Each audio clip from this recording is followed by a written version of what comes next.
Okay, what's going on, you guys? This is Mario by doing a video. So I'm sorry I didn't do day 3 yesterday. I was tired of doing other things, but let's continue on with the series.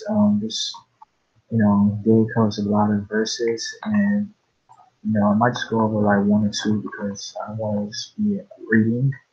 I do want to actually like speak on like personal experience more so than just actually reading because I feel like you guys for those who've been watching my videos of the series, probably can resonate more with like, personal, how does my story relates to what this devotion is speaking about.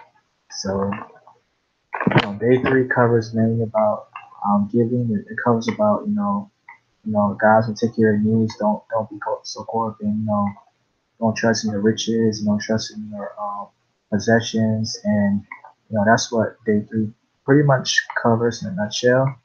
Um, So one of the verses that really stuck out to me was the first verse that the first passage of scripture that this devotion covered. And he looked up and saw the rich man casting the gifts into the treasury. And he saw a certain poor widow casting in teeter 2 mites. And he said, of a truth I say unto you, that this poor widow hath cast in more than they all.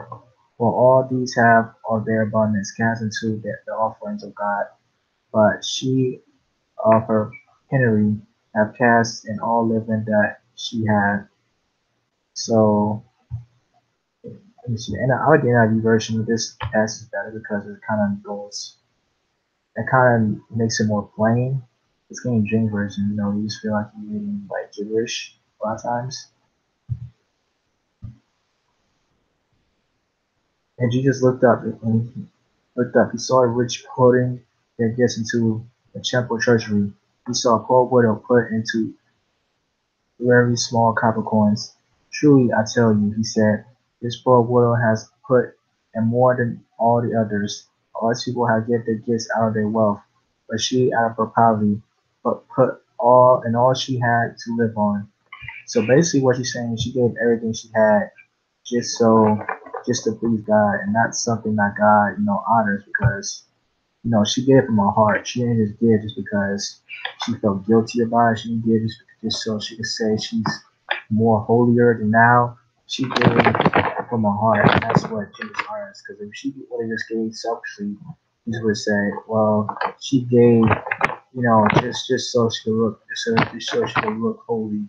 And that's the thing. Like, we trust so much on possessions to where we forget that the God who gave us possessions. God's our things in this world are resources. Like this laptop is a resource. My smartphone is a resource. This TV is a resource. It can be used, can be benefited, it can be used in a way that pleases God, but they're not God. They don't help me with every single thing. They're not. So I should base my whole entire life on. The only thing I can live on is God and His Word. That's the only thing I can live on. You know, every daily. If I, you know, if I had this laptop and had this, smartphone, but I use it for, things, purposes outside of the world God, then what's it good for? It's just good for pleasing me, but it's not good for pleasing God. And that's where we get messed up because we feel like we need technology, we need attention, we need people in our lives just to make us feel like God's with us, but God's showing us that we don't need anything but Him. We only like that's why it's a lot of times that's why most people can't handle a lot of money because when you have money, you feel like you need to hold on to your money, so you need to hold on to it. But when you have God, He can supply all your needs. And he can sustain you with or without money. So that's the whole purpose of that. It's verse right there that you don't need things. You just need Jesus. I mean, of course, you don't need certain things to live. We need food, water, and shelter to survive, definitely. But if we rely on those things, we become, we become idolaters. We just become.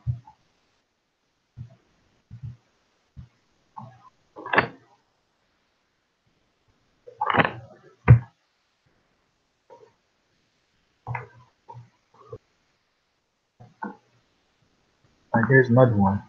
If anyone has material possessions and see a brother or sister in need, but has no pity on them, how can the love of God be in that person? Wow, that's real right there.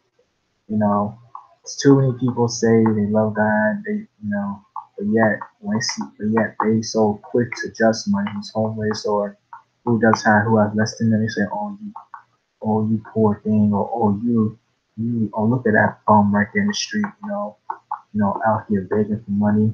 You go to your job, we get so self righteous, with our possessions, but yet when God, but yet when we go to our store, we be so quick to say, help me, help me, help me, you know. So we need to really be compassionate, really be careful how we treat people because one day those people might help us. Those people we need help from them. So yeah, that's another, you know, verse we're going.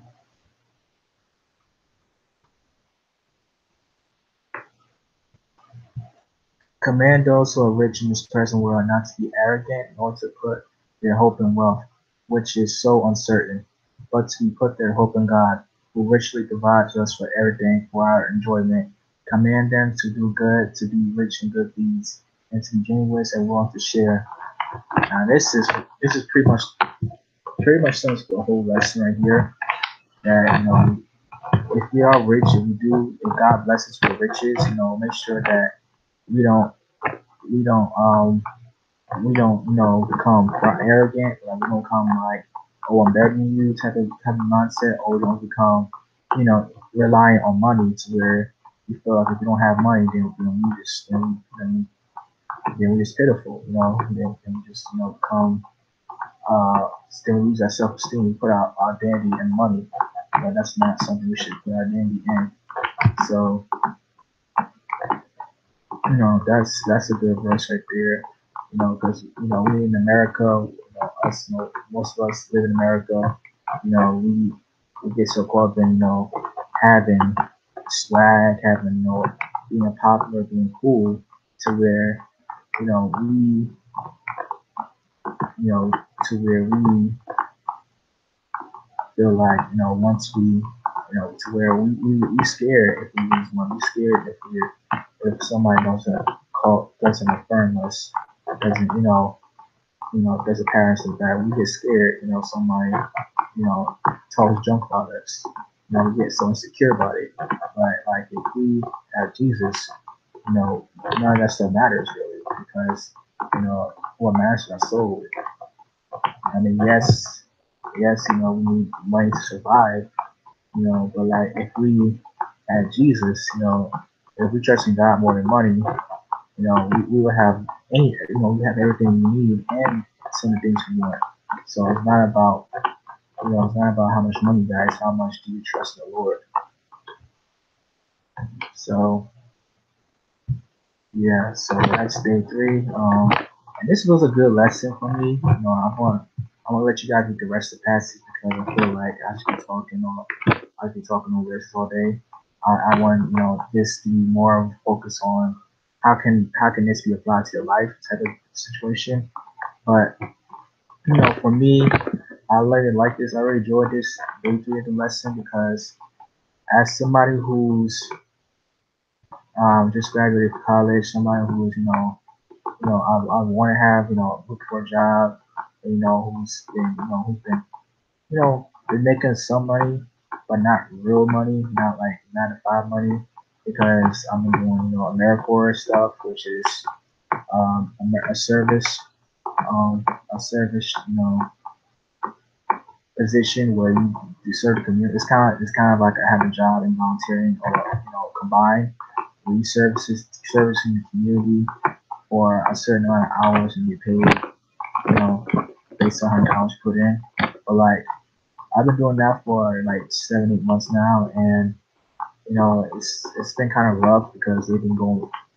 I haven't really taken me anywhere, and I haven't really get paid in about a month, which is kind of kind of sucks. And I do I do wish I had some money, so I'm not be around my mom or anybody like that. But I'm glad to be in a position where I don't have to go to school anymore. I could just do YouTube and really hold into my dreams. I mean, yes, it'd be nice if I could drive and have money in my account, but I'm really I'm learning how to trust in God. I'm really learning how to put my faith in Jesus and not get so caught up in the world, not get so caught up in money, and not get so caught up in things, but trust in Jesus. And that's something that it sounds cliche. It sounds like stuff you would hear your pastor say, but like when you really going through the gutter, when you really feel like all hell's breaking loose, when you feel like you know nothing's going your way, you feel lost, you feel empty, you feel broken, you feel like nobody's supporting you, like that's when you really need to trust in God. That's where you really need to put your hope and trust in Him. Like you know. So yeah, that's it for day three. I'm gonna do day four probably. Well, since day five. Well, what day is this?